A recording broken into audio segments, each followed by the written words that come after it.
അതൊന്ന് ഈ കേരള സ്റ്റോറി അത്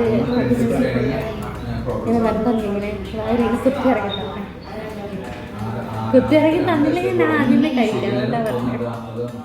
ഹായ് ഹലോ, എല്ലാവർക്കും സുഖമല്ലേ? നമ്മളിന്ന് എങ്ങോട്ടാണ് പോകുന്നതെന്നറിയാവോ? എനിക്ക് അറിഞ്ഞൂടാ, നമുക്കൊന്ന് പോയി നോക്കാം. ഞാൻ ഡ്രൈവ് ചെയ്യണോ? വേണ്ട, സഹായിക്കണ്ട. അങ്ങനെ അവസാനം നമ്മൾ ഫുഡ് കഴിക്കാൻ തീരുമാനിച്ച് ഇങ്ങോട്ട് പോകുന്നതാണ്. നിങ്ങൾ വായോ, നമുക്ക് ഫുഡ് കഴിച്ച് സംസാരിച്ചിട്ട് ഇരിക്കാം. വെറുതെ റീൽസ് നോക്കിക്കൊണ്ടിരുന്നപ്പോൾ ഒരു വീഡിയോ ഉണ്ട്. എന്താ അല്ലേ, ഒരു പെങ്കൊച്ചിനെ ബീഫ് കുത്തി തീറ്റിക്കുക. ബീഫ് മാത്രം എങ്ങനെയാണ് കഴിക്കണേ? പൊറോട്ട കൂടി കൊടുത്താലല്ലേ കഴിക്കാൻ പറ്റൂ.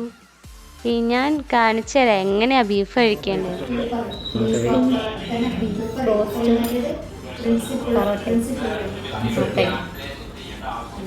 എന്നെ നിർബന്ധിക്കണേ, ഇങ്ങനെ വായി വെച്ചത് ഈ കേരള സ്റ്റോറി അത് ഇങ്ങനെ നിർബന്ധിക്കണേ, വായിലേക്ക്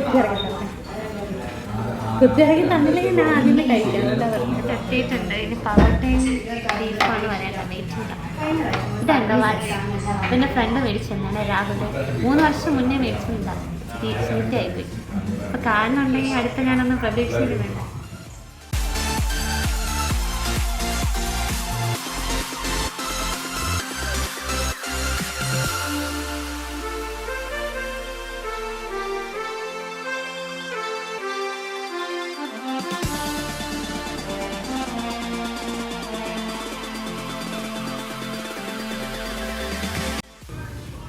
പൊറോട്ടയും ബീഫും മയോണൈസും കൂടെ മുക്കി കഴിക്കും. ഞാൻ കഴിക്കും.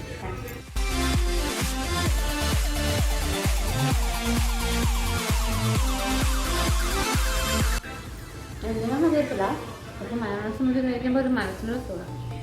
ഒന്നും ശ്രദ്ധിക്കാൻ സമയമില്ല.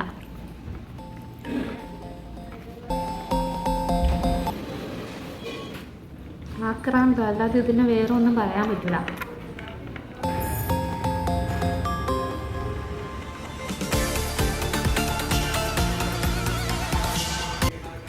ബീഫ് തീർന്നുകൊണ്ടിരിക്കുക. ഭയങ്കര കഷ്ടമാണ്. അറിഞ്ഞില്ല.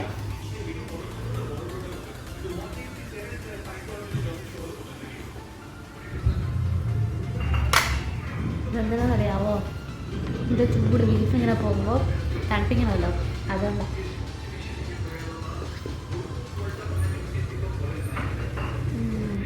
ഇങ്ങനെ തണുത്ത് ഇറങ്ങിയാണോ പോവുക.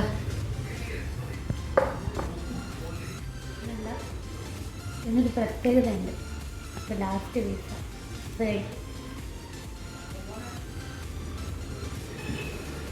അങ്ങനെ ഇതോടെ വയറ് വെച്ചിട്ടുണ്ട്.